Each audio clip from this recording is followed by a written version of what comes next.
ಸ್ನೇಹಿತರೆ, ಉತ್ತರ ಪ್ರದೇಶದ ಒಂದು ಮದುವೆ ರಿಸೆಪ್ಷನ್ ವಿಡಿಯೋ ಈಗ ಸೋಷಿಯಲ್ ಮೀಡಿಯಾದಲ್ಲಿ ಭಾರೀ ವೈರಲ್ ಆಗಿದೆ. ವಧೂವರರು ಸ್ಟೇಜ್ ಮೇಲೆ ನಿಂತುಕೊಂಡೇ ಒಬ್ಬರ ಕಡೆಗೆ ಒಬ್ಬರು ಫೈರ್ ಸ್ಪಾರ್ಕ್ ಹೊಡೆಯುತ್ತಿರುವ ದೃಶ್ಯ ನೋಡಿ ಜನ ಬೆಚ್ಚಿ ಬಿದ್ದಿದ್ದಾರೆ. ಅದರಲ್ಲೂ ವರನು ಕೈಯಲ್ಲಿ ಫೈರ್ ಗನ್ ಹಿಡಿದು ವಧುವಿನ ಕಡೆಗೆ ತೋರಿಸುತ್ತಿರುವ ಸೀನ್ ನೋಡಿ ನೆಟ್ಟಿಗರು ಶಾಕ್ ಆಗಿದ್ದಾರೆ. ಅದೃಷ್ಟವಶಾತ್ ಯಾವುದೇ ಅನಾಹುತ ಸಂಭವಿಸಿಲ್ಲ. ಆದರೆ ಕೆಲವೇ ಸೆಕೆಂಡ್ಗಳ ಈ ಸ್ಟಂಟ್ ಈಗ ದೊಡ್ಡ ಚರ್ಚೆಗೆ ಕಾರಣವಾಗಿದೆ.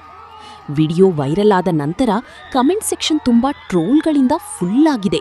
ಇದು ವೆಡ್ಡಿಂಗಾ ಅಥವಾ ವೆಲ್ಡಿಂಗಾ ಅನ್ನೋ ಕಮೆಂಟ್ ಭಾರೀ ವೈರಲ್ ಆಗುತ್ತಿದೆ. ಇನ್ನು ಕೆಲವರು ಇರಾಕ್-ಇರಾನ್ ಯುದ್ಧದ ಲೈವ್ ಸೀನ್ ಆಗಿದೆ ಎಂದು ವ್ಯಂಗ್ಯ ಮಾಡುತ್ತಿದ್ದಾರೆ.